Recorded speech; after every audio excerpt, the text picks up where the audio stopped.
guys, welcome back to the channel. In our continuing series of the 2022 Tokyo Auto Salon held at Makuhari Messe, we cover the booths of Nissan NISMO and also Mitsubishi Motors, which released their new Ralliart branding again, and Yokohama Advan will take a look at the new AD09 tires and also a famous tuner in legendary JDM law, Kansai Service. Now, for Nissan, this year they decided to announce the sale of the limited edition prototype Fairlady Z, which everyone has been waiting for, which they announced last year. Also, we'll be checking out the bright orange different version, which harks back to the 432 version back from the S30. Now, it's a very important time for Nissan because it's in a market where they're going to be competing squarely with Toyota Gazoo Racing in the GR Supra, and this is what everyone's waiting for. 6-speed manual, twin-turbo engine, with a very nice stylish design that has a bit of retro and modern. We're going to take a close look at it. So, come join us. So we're now at the Nissan booth, and we're going to be checking out a couple of very interesting enthusiast cars, but also their new nose and aura. So first, I just want to show you behind me there is the new prototype Nissan Z for the Super GT series.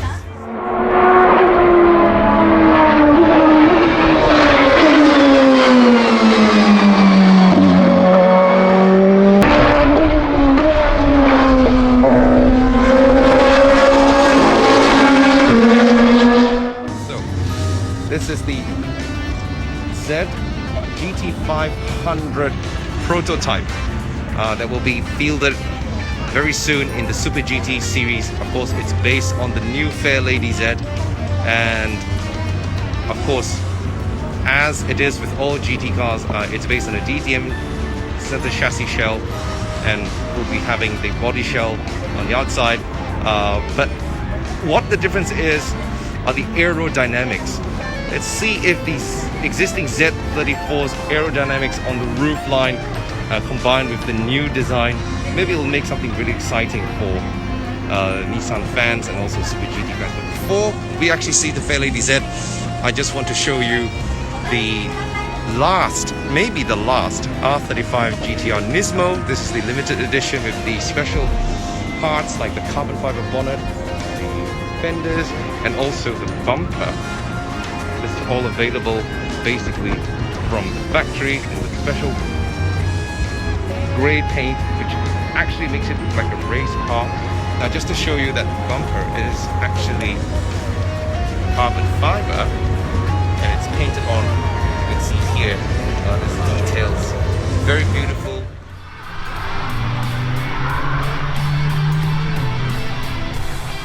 This body color, 見てください。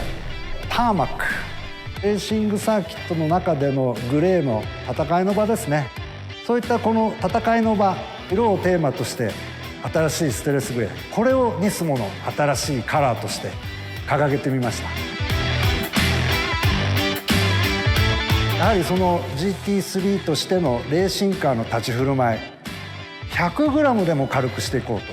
ボンネットなんかは塗装をやめちゃうと 100g 軽くなったりするんですね。これ R34 の GTR で V スペック 2N1 っていうのがあったんですけど、こんなところにもあるような、アイデアを今まさに持ってきました。そうそう、エンジンなんですけれども GT3 のあのタービン、パンと吹き上がるこの気持ちよさ、そしてそれはタービンだけでなくやはり本体のバランス、ここにも手を加えないとダメだろうと。そして今回このニスモで新しいモデルヤーで究極のまた領域にバランス取りをしたいと思います。So let's have a look at also they've all put the carbon fiber on the roof as well, and the rear wing, which is standard of course on the NISMO, and this is going to be the last model, maybe before actually it's gone forever.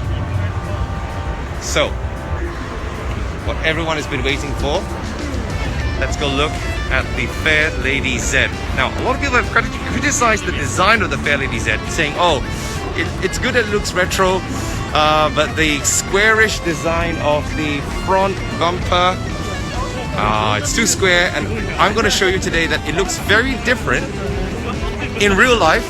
So let's start with the yellow prototype model. The yellow prototype model, which was shown last year, and I actually did a video reviewing it. So it's here. This is the model that's been advertised that will be on sale from June in 2022, and it will be priced at just below 7 million yen. But of course, this is only going to be a limited edition, 240 units, and this is going to be by lottery. Obviously, a lot of people are going to buy it. And the standard models, prices have not been announced yet, but expected to be lower, much lower, and not to be competitive with the Super. So this is the prototype version, which will have the prototype design, maybe front lip, and also the side skirt. Let's see, we don't know how much things will change, going to be changed, but it will be very interesting to know. But let's have a look at the prototype model, because this is very close to what it is going to be. Now, let's start with this squarish looking front, which when you look at it like that, yeah, it looks pretty square. But if we go closer, there is actually a lot of details in the corners down here, as you can see. It's not just real square. The grille is divided into the upper half and the lower half. And you can see here that there is also a very intricate design, harking designs from the past. And all slightly chiseled angles around the bottom of the bumper, and going up lines here, and I'm not sure the camera can catch it. On the bonnet line there is a center divider, and going up onto the center of this flat, indicating the new power plant will be taken from the Skyline 400R, and this is going to be a twin turbocharged engine. And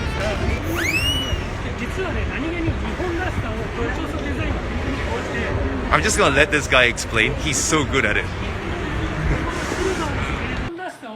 But there's also very Japanese-like design, which is this one. This silver blade all the way to the back. It's almost like this sword used by this character in Japanese anime, Lupin the Third.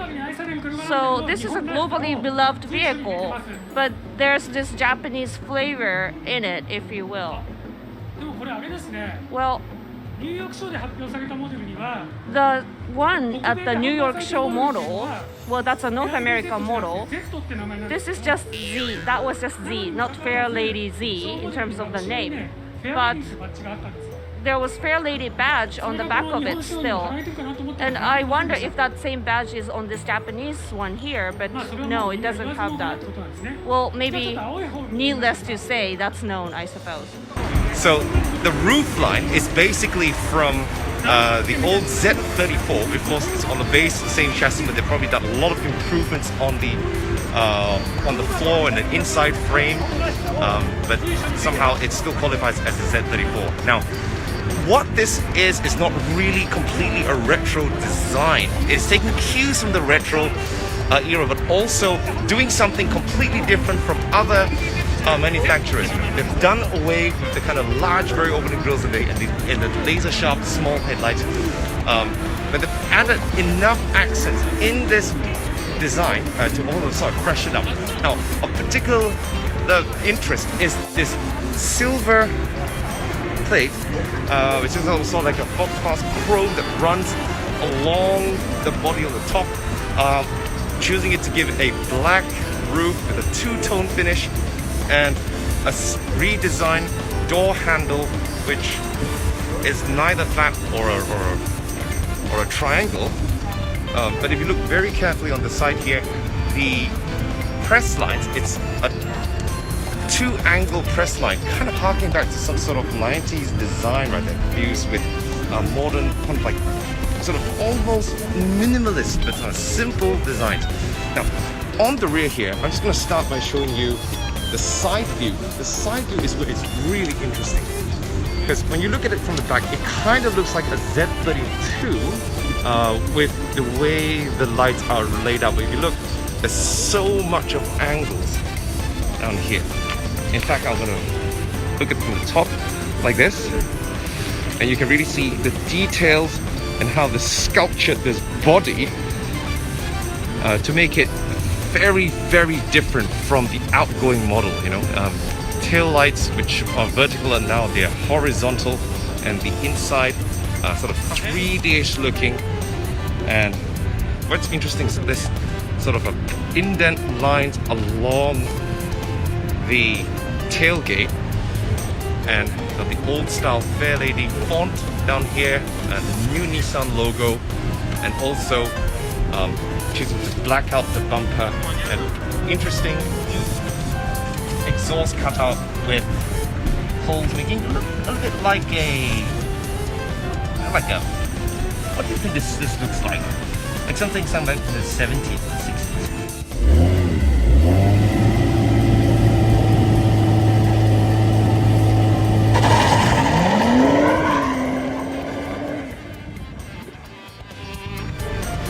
This is the standard model. Now over here is the customized prototype model. It's a little bit different. The tailpipe design is very interesting. Instead of having twin or like stacked, it's actually a circular but split into two semicircles in the past. And you got a diffuser down here as well. The tail spoiler, which is like a kind of ducktail spoiler, it's got a different angle, and it kind of shoots up like that. Very interesting. Other changes, the carbon fiber side step and acted with the sort of emblem over here, and we've got the more aggressive looking wheels. They've chosen to do white wall for the tires, and I believe also, yeah, the wheel design is different. They've taken a different approach coming to the front. Instead of the flat design we saw earlier on the normal design, here is a more interesting take. A lot of people standing here, so I'm just going to go around this way. Go lower. You can see they've separated the upper grille and the lower grille. This looks much more like an S30 in the basic design. So they've taken away those chiseled edges and given it a more traditional sort of looking lower grille, and accented with some one-sided lower spoiler, but they've kept the bonnet the same, painted it in black. Kind of this color kind of makes me feel like it's the old S30s 432. The parts that we felt should be 240 is at a glance. The relationship of the hood to the end of the car, to have this pouncing gesture that was so beautiful. But the most important of the other, some beauty or performance, customer keen to have the other powerful V6 twin turbo engine, and with manual 6-speed gearbox. What was the most difficult thing to keep in the image of 240 on this new Z? Negotiating with our engineers and everyone about, you know, how do you get a 240 which had that low rear end and this long bonnet, but still reflect the super modern packaging. For outside contents, how to keep about for this passion or energy. The customer strongly keen to have a twin turbo engine like that. But not so easy because it must have some strong body construction, so on and so on. This is the new Nissan Note, and Aura spec in the NISMO spec. Really like this design. Looks like a very premium hatchback compared to its rivals. It's got a face that's quite different from the previous model, and also different from its rivals, making it very, very futuristic. Makes it look much more expensive than it actually is. Now, this interesting A-pillar with the edges coming down like this. It's sort of like a gentle curve.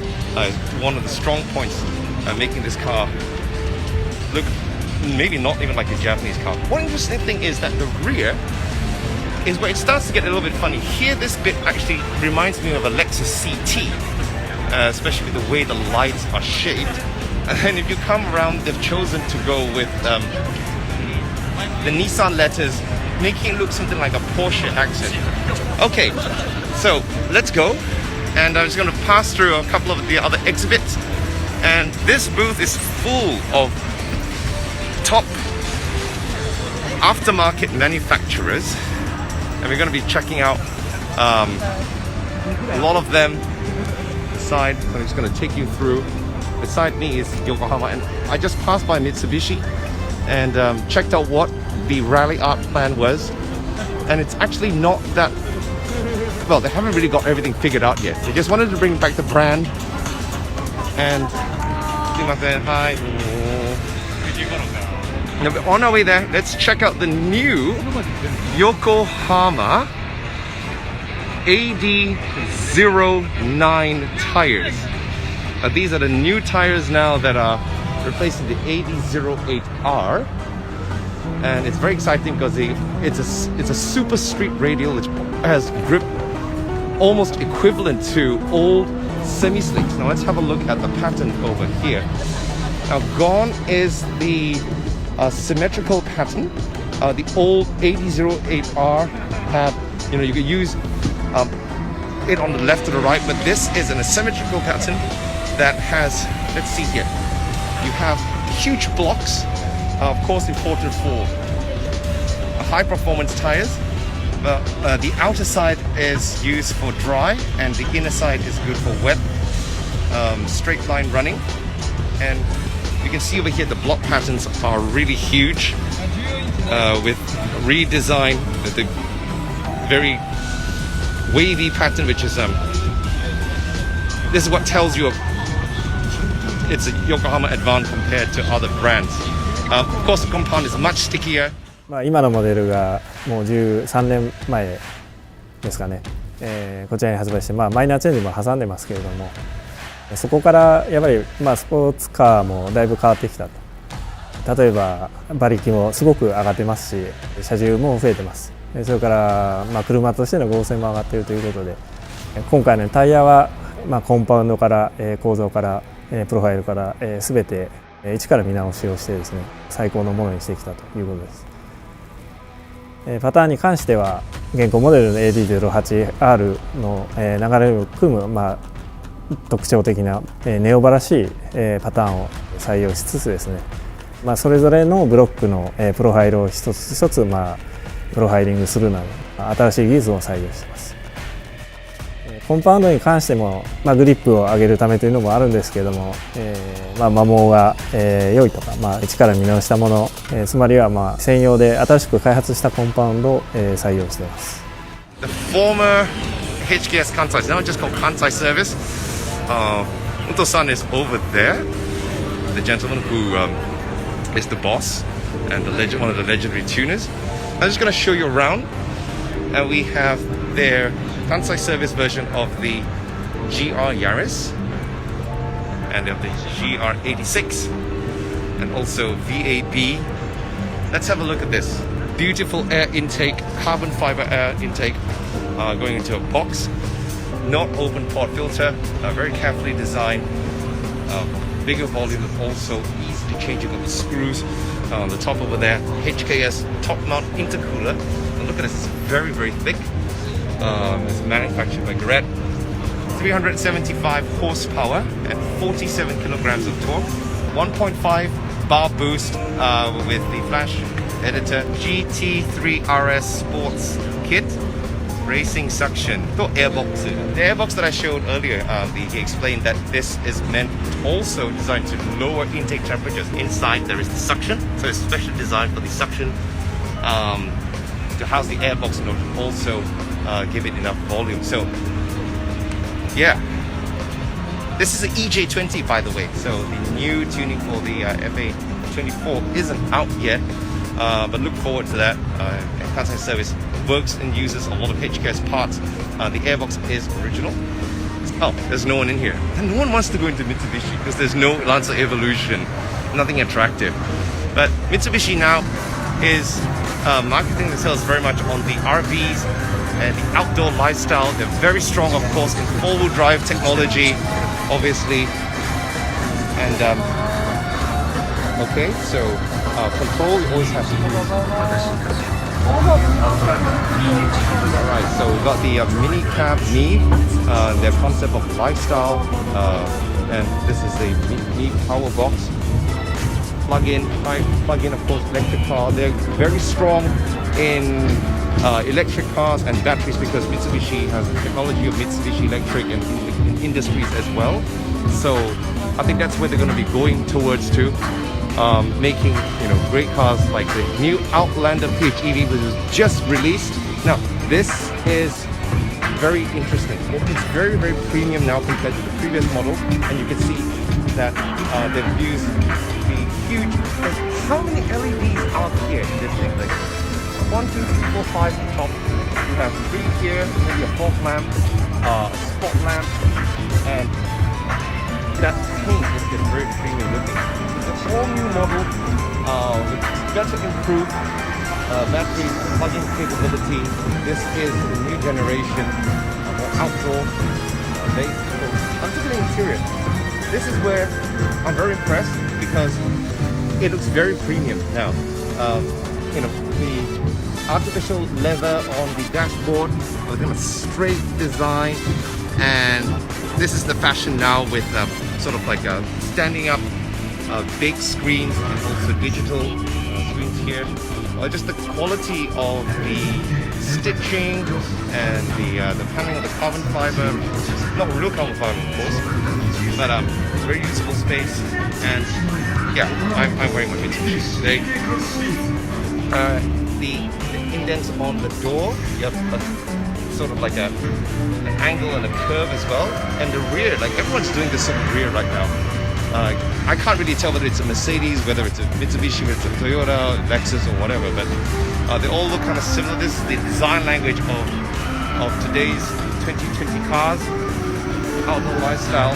And so you have the same car here, and it's dressed up in the Ralliart branding. So now, I talked to the salesperson, and he explained that Mitsubishi wants to bring back the Ralliart branding, the heritage of Ralliart, and introduce it into their vehicles, starting with body kits like this. So it's got the brand, it's got the sticker, but unfortunately right now they don't really have plans to produce any performance parts. They're just going to see how this concept goes, if people really like them. But you can see all the stuff, they're wearing even Ralliart masks, and the Ralliart concept, which is based on the also there's an RBR somewhere around here. I don't know where it is, but here's a matte paint. This is also pretty cool. The wheels. So the Eclipse Cross is also equipped with the same Ralliart accents, but really like red outlining. Nismo has done it, Mazda has done it. It's a start of fashion these days. Ralliart has special colors, which is into traditional, the old evil 1, 2, 3. And that's basically the colors that they're bringing back to you. You've got black, you've got silver, you've got white and red. So they're going to see if people like this style, whether they want to see performance parts, and in the future they will be bringing back maybe a lot of different things. So if they have enough support from customers and feedback, I got those stickers already. And also very interesting because they've also released some new products that are available for sale. I just bought the cap, and they've got some new products, very, very cool. You want a Ralliart mask? A cap, I bought that one. It's got rubber on the words, you've got a towel, and you have this really nice, cool carbon fiber wallet. And they also have like a towel, a mechanic's apron, and also some Mitsubishi Motors goods over there, like an umbrella. All this on sale, right? And they'll be on sale very soon. Just things to get people excited. Since Nismo is doing it, GR has their branding. Maybe we'll see Mazda Speed come back with that as well. So let's see what happens. So we hope you enjoyed that coverage of the booths, and in the next episode we'll be going to covering a lot of the other tuners like Trust and HKS, but also looking at some other places like Honda booth with the Civic Type R. That will be in a later episode. Now, what's important in this video about the Fairlady Z and its long history? The Fairlady Z is Nissan's oldest remaining nameplate, all the way back from 1969 in the original S30, and then the next edition S130, and the Z31, Z32, Z33 of the new millennium and the Z34. Now the latest Fairlady Z is actually still a Z34, but heavily restyled, reworked under the skin with a new design and an engine taken from the 400R twin turbo 4 litre, which gives very nice power. But also, this has a great meaning for sports car enthusiasts in this day and age where we're seeing a lot of electric cars and a possible shift to more ecological based vehicles on hydrogen. This is maybe the last bastion of combustion engine, raw mechanical type, manual, only combustion engines vehicles. And Nissan's making a very great effort to please car enthusiasts and fans around the world of this car that's beloved. Not only in Japan, but also in America, it was very popular there. And we're going to be seeing some exciting things. These cars, like the GR Supra, is like a love letter from the manufacturers to try and also keep the motorsports and the tuning industry alive. Now, in terms of Mitsubishi coming back with their branding of the Ralliart, this is also a really good move, as they've been struggling for quite a while. They've been without the Lancer, so it's not possible to continue making the Lancer evolution. But since their roots have always been in off-road vehicles, and something that people don't really know is that Mitsubishi is a manufacturer that used to make military vehicles, and when they went into the four-wheel drive market, they were very strong in off-road vehicles, and later on came to make passenger cars, which eventually ended up in the WRC and Rallying, which many Mitsubishi fans know as the image. But SUVs have always been their forte, and bringing the Ralliart, combining this in the modern age, we're going to be seeing some exciting things if people receive it very well. So, I've got a little treat for you. Stay tuned until the end of this video.